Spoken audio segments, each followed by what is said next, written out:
हमला हुआ है, गोली चली है, पत्थरबाजी की गई है, गाड़ी के शीशे तक टूटे हैं, तो इसकी प्रॉपर इन्वेस्टिगेशन होनी चाहिए और गुनहगार कोई भी हो, कितना बड़ा हो, उसके खिलाफ कार्रवाई होनी चाहिए। इसके पहले जो हमले हुए थे उस पर भी बीजेपी का हाथ बताया गया था और जितनी जगह कुछ भी होता है बीजेपी का हाथ बताया जाता है। क्या किसान संगठनों की तरफ से ही बयान दे दिया जाता है या ऐसी घटना होती है? ये काम फिर कह रहा हूं आपको, आप एक ही सवाल को बार बार जबरदस्ती पूछ रहे हो। हाँ, बीजेपी की तरफ से होंगे, चलिए कोई बात नहीं। ये क्या बात हुई भाई?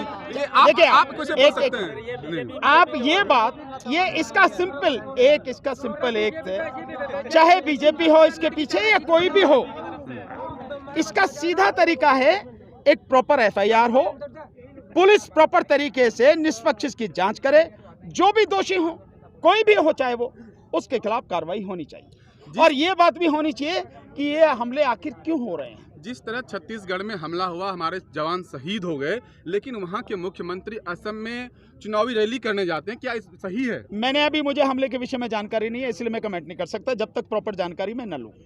बाद में बात करूंगा उसके विषय, जिस समय मुझे जानकारी होगी उस समय बात करूंगा।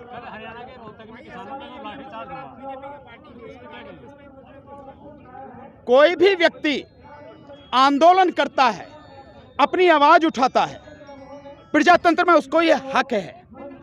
अगर आंदोलन करने वाले व्यक्तियों पर लाठीचार्ज होती है, जो शांतिपूर्वक तरीके से आंदोलन कर रहे हैं, तो मैं समझता हूं ये लोकतंत्र की हत्या है, ये संविधान का अपमान है और इस देश की सुप्रीम कोर्ट का अपमान है, जो बार बार कहती है कि फ्रीडम ऑफ स्पीच यानी आपको बोलने की आजादी है, अपनी बात कहने की आजादी है और आप अपनी बात को लोगों तक पहुंचाएं, प्रचार करें, उसकी आपको आजादी है। संविधान का अनुच्छेद 19 आपको यह अधिकार देता है।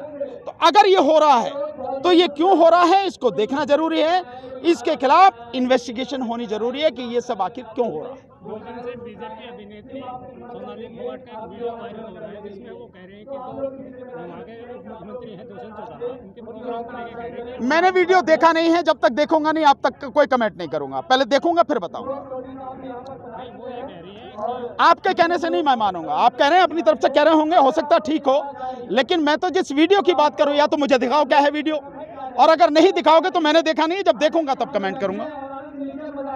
और ये बात बताएं सर कि जिस तरह कोरोना के मामला धीरे धीरे बढ़ता जा रहा है, 80,000 क्रॉस कर चुका है, क्या अगर ये बढ़ते रहता है तो किसान संगठन या किसान संगठन के नेता इस पर आगे की कार्रवाई क्या करेंगे? नहीं, इस पे कार्रवाई क्या करेंगे, इस पे तो सरकार कार्रवाई करेगी। ये तो जानबूझकर बढ़ाए जा रहे हैं। आप कितने दिन से आ रहे हो किसान आंदोलन में? लगातार आ रहा हूँ। इतने जब लगातार आ रहे हो, 130 दिन हो गए, हाँ। आपने कहीं कोरोना देखा? आपके एक कहीं कोरोना नहीं देखा? एक किसान नेता को भी तो कोरोना हुआ, उन्होंने कहाँ हुआ? जानकारी दी थी। कहाँ हुआ? कहाँ हुआ? अरे यार रुको, एक मिनट, कहाँ हुआ? वो उनको कोरोना हुआ पंजाब में किसान आंदोलन में। एक भी व्यक्ति को कोरोना नहीं हुआ है। ये 130 दिन से आंदोलन चल रहा है, लाखों लोग इस आंदोलन में शामिल हो रहे हैं, मैं भी हो रहा हूँ और मैं भी मास्क नहीं लगाता। 130 दिन से मैंने भी इस आंदोलन में कहीं मास्क नहीं लगाया। कहीं कोरोना है? नहीं है, एक भी व्यक्ति को कोरोना नहीं है।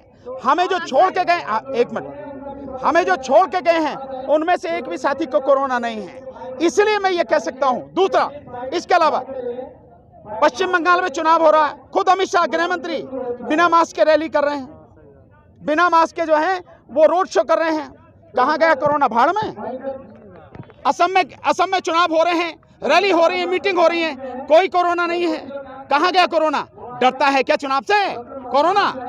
तमिलनाडु में चुनाव हो रहे हैं, कोरोना नहीं है। केरल में चुनाव हो रहे हैं, कोरोना नहीं है। पौंडीचेरी में चुनाव हो रहे हैं, कोई कोरोना नहीं है। इतनी बड़ी बड़ी लाखों की संख्या में किसान सभाएं हो रही हैं, पंचायतों नहीं है, किसान पंचायत, कोई कोरोना नहीं है। कहां से आ गया कोरोना?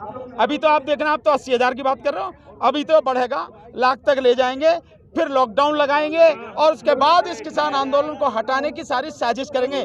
लेकिन मैं आपके माध्यम से बता देना चाहता हूँ, दिखाना ये वीडियो जो बीजेपी और मोदी वालों को, कि आप कितनी भी कोशिश कर लेना, कितने भी षड्यंत्र कर लेना, कितने भी कोरोना की वो सारी जो संख्या बढ़ा देना, किसान आंदोलन हिलने वाला नहीं है, ये खत्म होने वाला नहीं है। नेशनल प्रोपेगेंडा आप कहेंगे इसे? 100% है भाई। मुझे तो लगता है ये सरकारी कोरोना है, ये हकीकत में कोरोना नहीं है।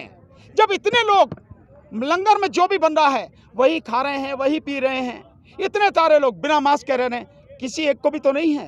और क्या इलेक्शन जो हो रहा है, बिहार में चुनाव हुआ, कोई कोरोना नहीं था, क्या इलेक्शन से डरता कोरोना? चलो किसानों से तो डरता, सरकार ही डर रही है तो कोरोना की तो औकात क्या। लेकिन क्या ये कोरोना इलेक्शन से भी डरता है? जहां इलेक्शन है वहां कोरोना नहीं है, जहां इलेक्शन नहीं है वहां कोरोना बढ़ाया जा रहा है। सपोज दैट गवर्नमेंट लॉकडाउन ला देती है अगर, तो उसमें कौन सी लड़ाई लड़ेगी जनता कोरोना के लिए? जनता तो कोरोना के लिए नहीं, जनता तो इन किसान आंदोलन जो चल रहा है इसके साथ खड़े होकर किसान कानूनों को वापस कराने की लड़ाई लड़ेगी और इस आंदोलन को खत्म करने की ये साजिश है, कोरोना और कुछ नहीं। जिस तरह पहले लॉकडाउन लगा था तो एक आंदोलन खत्म हो गया था लॉकडाउन में, अगर दोबारा लॉकडाउन लगता है तो क्या ये आंदोलन भी खत्म हो आप क्यों सकता रोक है? रहे हैं? आंदोलन खत्म नहीं होगा जब तक ये तीनों काले कृषि कानून वापस नहीं होंगे।